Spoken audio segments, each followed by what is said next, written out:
It is the world's most ancient living religion, with roots that stretch back to before the dawn of recorded time,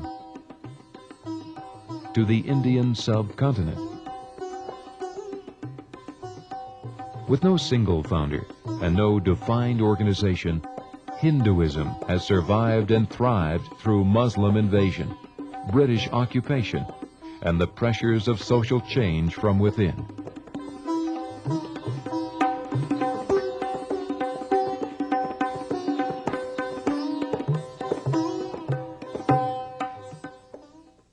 Hinduism was born of a civilization that existed nearly 5,000 years ago, around 3000 BC, in the Indus Valley of India. The earliest people there were known as Dravidians. They worshipped the mother goddess and the bull, and believed that gods lived in the mountains, streams, and other places in nature. By the year 2000 BC, the Dravidian culture had all but vanished, replaced by that of Aryan invaders who came to India from southern Russia and Central Asia. The Aryans brought the Sanskrit language and a religion known as Brahmanism or Vedism, which, like many other religions of the time, involved animal sacrifices. What little we know about the Vedic period comes from the Rig Veda, a collection of Sanskrit hymns and poetry composed between 1500 BC and 450 BC. With time, the religion of the Dravidians and that of the Aryans combined into the earliest form of Hinduism. In the Tantra Sar, which is a scripture of Sanskrit philosophy, there's a verse which says, Hingshayang duyatayascha, who abhors violence in every form. Sada acharana tatpara, who strives for harmony in every behavior. Ved go pratima sevi, who loves wisdom, who respects all teachers of wisdom, who practices some form of meditation. Sa Hindu mukashabdavak, such a one may be said to be Hindu. The gods of Hinduism number in the millions, reflecting the infinite complexity of life. But this vast pantheon is seen as only the parts that make up the one divine being, known today as Brahman. Hindus believe in one God because the Vedas are saying, Ekam sad vipraha bahudha vadanti, that the truth is one, but scholarly people call him by different names. So truth is one, God is one.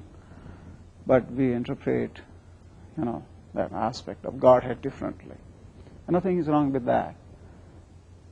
So God is one, and He incarnates different time according to people's, need. So He is one, and He multiplies in different forms to comfort people. All of the other deities simply represent aspects of Brahman.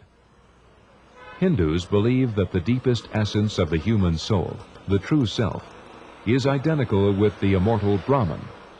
Thus, everything in the infinite universe is embodied in an individual human life. The priests of Hinduism, also called Brahmins, achieved and maintained power by performing sacred rituals and sacrifices to please the deities. As the religion developed, new teachings arose.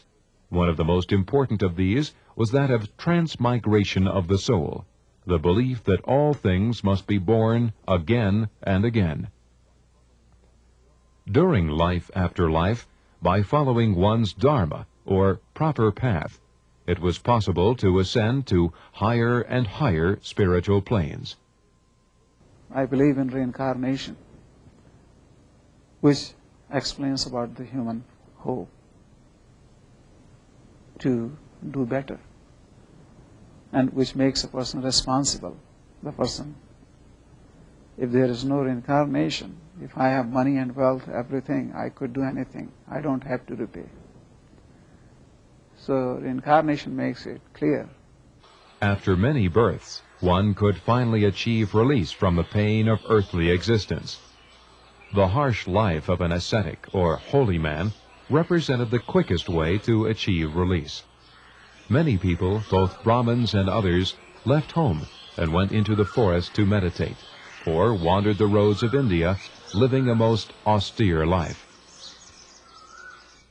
Hinduism, as we know it today, developed between 600 BC and 300 AD. The earliest deities to appear were Shiva, represented here, and Vishnu, who grew out of earlier Vedic nature deities. Slowly, public sacrifice began to be replaced by private ritual called puja.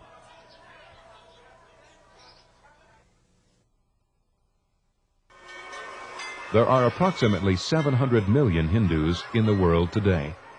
Although most live in India, Hinduism has spread to many other countries. In India, where religion remains an important part of daily life, the most widespread religion is that of Hinduism.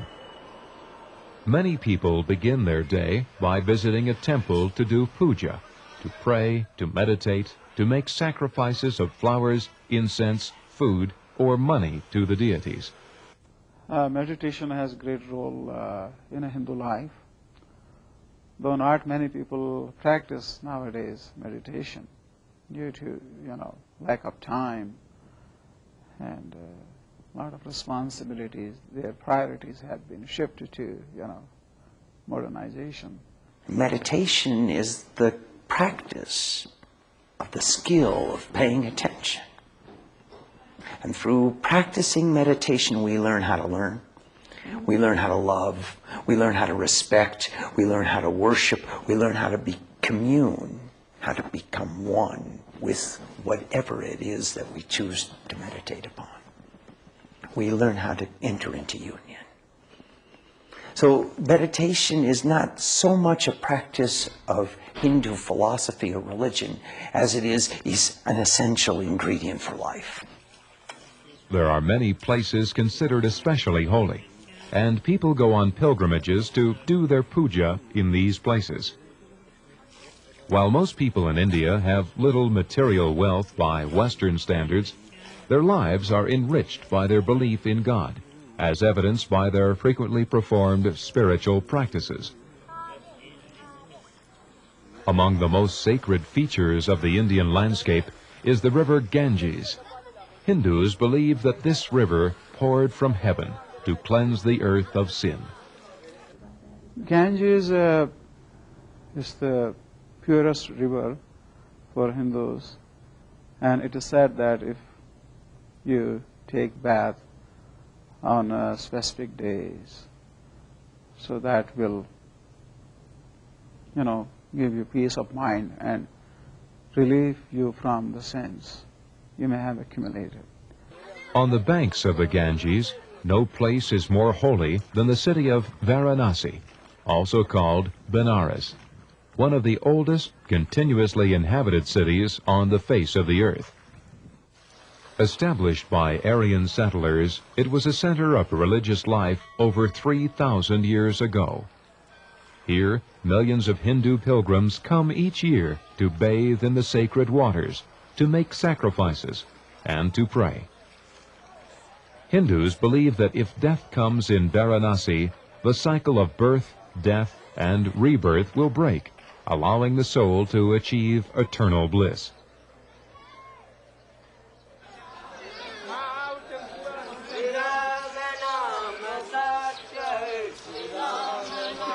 Here, one of the fortunate is carried to the riverbank to be cremated.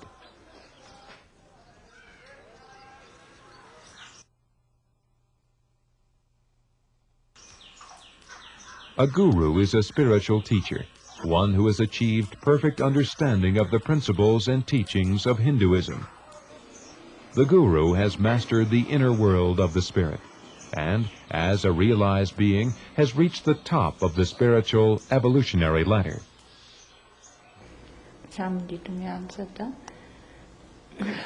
A guru is an example of what we want to become. A guru demonstrates to those who wish to see how to organize life with God in the center, and how to organize the rest of life so that God stays in the center. And the guru demonstrates to us how that can be done. So the guru creates the inspiration and the example. The meaning of the word guru is to take away the darkness. They illuminate the light. Actually, the syllable gu means darkness. Ru means who takes away the darkness or who illuminates the light. Without a guru, it's very difficult to get an inspiration. Now, how do we proceed in spiritual life? The guru can intensify an individual's spiritual practice, thus hastening their karmic journey.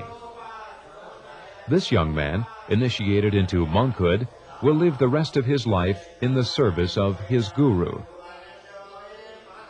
The ceremony takes place in an ashram, the guru's home and spiritual center, outside the city of Varanasi.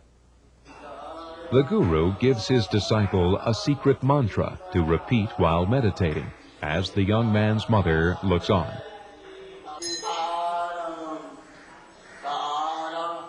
Other monks perform a sacred chant as they circle the shrine of the ashram where images of deities and former gurus are kept.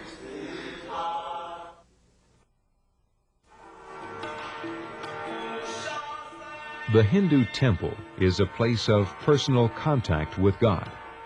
Temples are dedicated to specific deities, and each has a very individual character.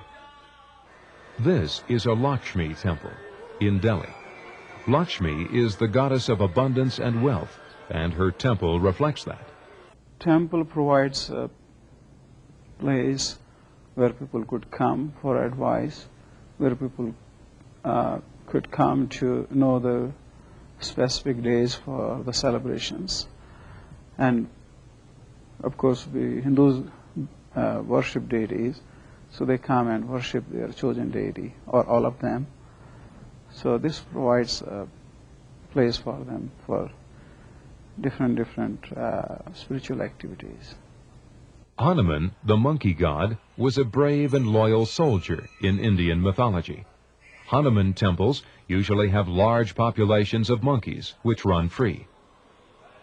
Great care and respect is given to the images in the temple, since they represent the aspects of God. Offerings of food, incense, flowers, and money are made by the faithful in order to show their reverence for the deity. With so many deities to honor, there are frequent holidays and festivals in the Hindu faith. Some of these are serious, and some are playful. One of the most playful is Holi, spelled H-O-L-I. This festival is held to welcome the spring season with its fertility and abundance. People buy colored powder and water from street vendors and throw it on each other with great good nature. In a more serious ceremony, the deity from a temple is paraded through the streets of Pushkar with great fanfare.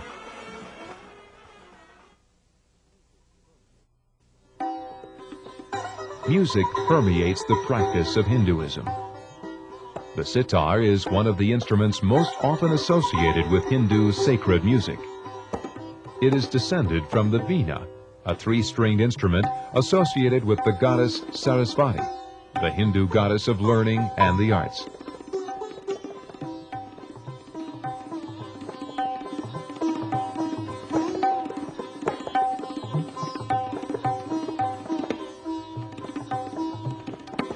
The sitar is often accompanied by the tabla, a drum which takes great skill to master, as it is used to produce very complex rhythms. The sacred compositions for these instruments, called ragas, are intended to be played at certain times of the day. There are morning ragas, afternoon ragas, and evening ragas, and they should not be played at a time other than the one they are intended for. Ragas are designed to produce a meditative state in the listener, and thus to deepen spiritual practice.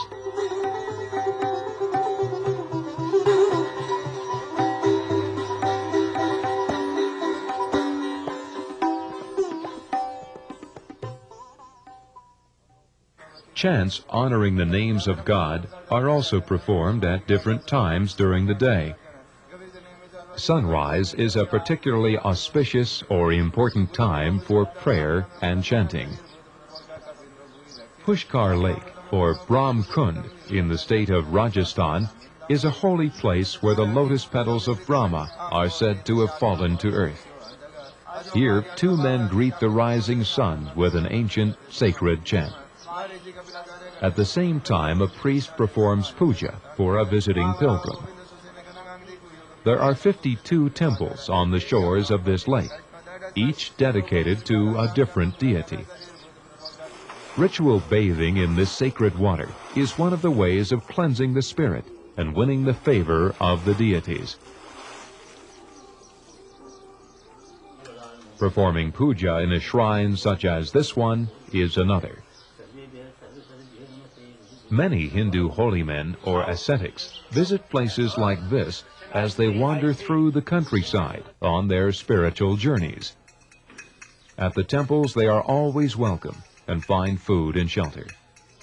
In India, it is common for men, when their children are grown, to leave their homes and begin the life of a renunciant, one who has abandoned worldly life. These men may have had families and been businessmen or doctors or lawyers when they were younger, during the householder phase of their lives. Now they have renounced worldly life and spend their time in prayer and contemplation as they wander throughout the countryside.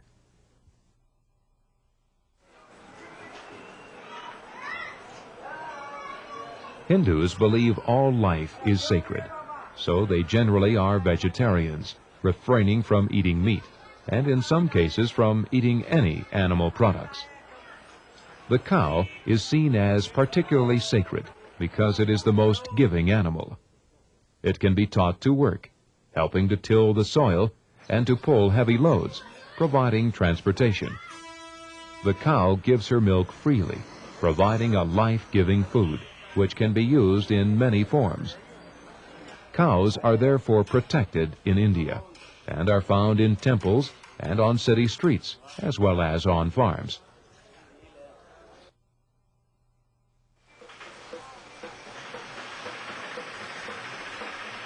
The caste system, which developed at the time of the Rig Veda, has also been part of the Hindu faith.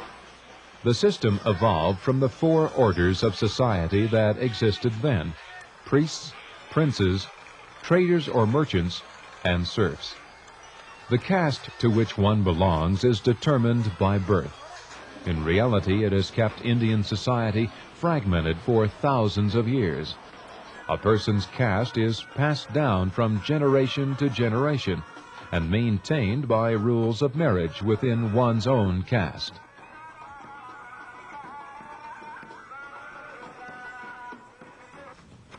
Untouchables are outside the caste system altogether and perform the lowliest jobs of society, such as washing clothes and performing cremations. Mahatma Gandhi renamed the untouchables Harijans, or Children of God. As a result of Gandhi's work, untouchability is now technically outlawed, although it still exists and includes as much as 20% of the population in some states.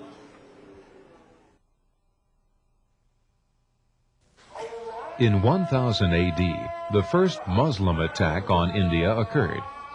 Muslim power was firmly established by 1192.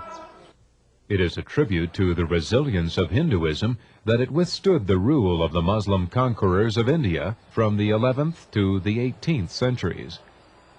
Hinduism and Islam are as incompatible as fire and water. To Muslims, the Hindu way of thinking was a mockery of the Islamic faith.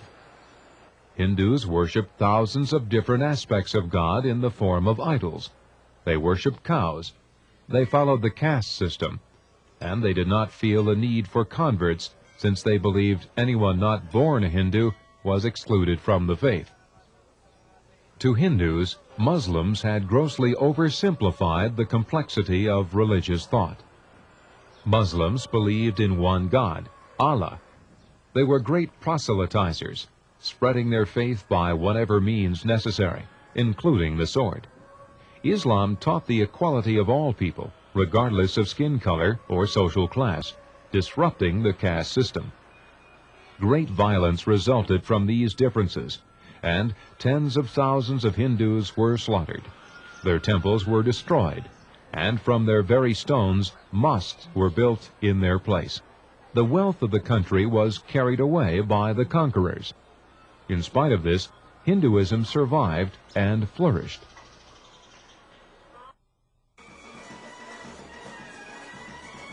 By 1800 AD, the beginning of the modern period, Indian culture had been greatly influenced by contact with the Western world. As a British colony, India had been exploited for her vast natural resources. This contact left the Indians subjugated and bitter. Inspiration for the Indian independence movement came from the ideals of Hinduism, and as a reaction to the oppressive colonial rule of the British. Mahatma Gandhi, one of the leaders of the independence movement, was a devout Hindu. He represented Hinduism well when he said, "In theory, since there is one God, there can only be one religion. But in practice, no two persons I have known have had the same identical conception of God. In reality, there are as many religions as there are individuals." I always tell this thing that 20 students who go to a church listen to a pastor for 15 years. If one day pastor, honestly ask them what they have understood about God and put those,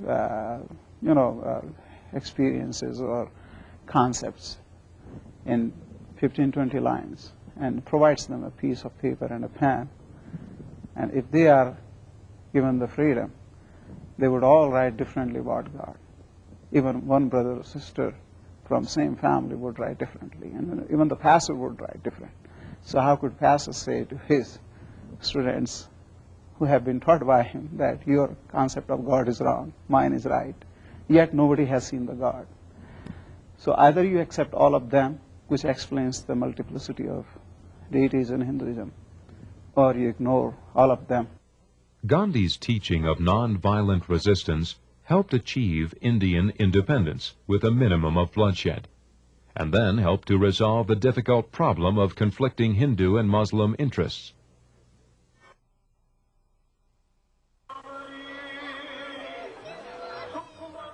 In a most unlikely development, the Sikh religion grew from Hinduism and Islam, rejecting some of the principles of both and synthesizing others. This new religion developed in the northern state of Punjab in the 15th century. Sikhism brings together the Muslim concept of one God and the Hindu practice of following the teachings of a guru. The Sikh temple and religious services more closely resemble those of Hinduism, and Hindus have long regarded Sikhs as part of the Hindu religion. Sikhs themselves insist on separate recognition, and this has resulted in violence, including several political assassinations. Buddhism was also born out of the Hindu faith. The Buddha, which means the Enlightened One, was born a prince in India in 560 BC. His name was Siddhartha Gautama. As a young man, he became disillusioned by the pursuit of comfort and pleasure. At the age of 29, he then renounced worldly life and became a holy man, wandering for many years in search of spiritual enlightenment. In his search, he came to the realization that enlightenment could be obtained without the harshness of an ascetic life. He founded Buddhism, the middle way, which teaches that the way to enlightenment is to be found neither in the pleasures of the world, nor in the extreme mortification of the flesh, but on a more gentle path of compassion. The Buddha preached his first sermon here, in the Deer Park at Sarnath, near Varanasi. Hinduism is a complex and often misunderstood faith. It is as much a way of life as a religion. Hinduism's belief in the sacred nature of all life, and indeed of every part of the natural world, is of unequaled value and support to its followers, at a time when there is a global crisis of both the spirit and the environment. With its great age and wisdom, Hinduism serves as a link between the past and the future. Its principles help to establish the world in an age of reawakening and healing.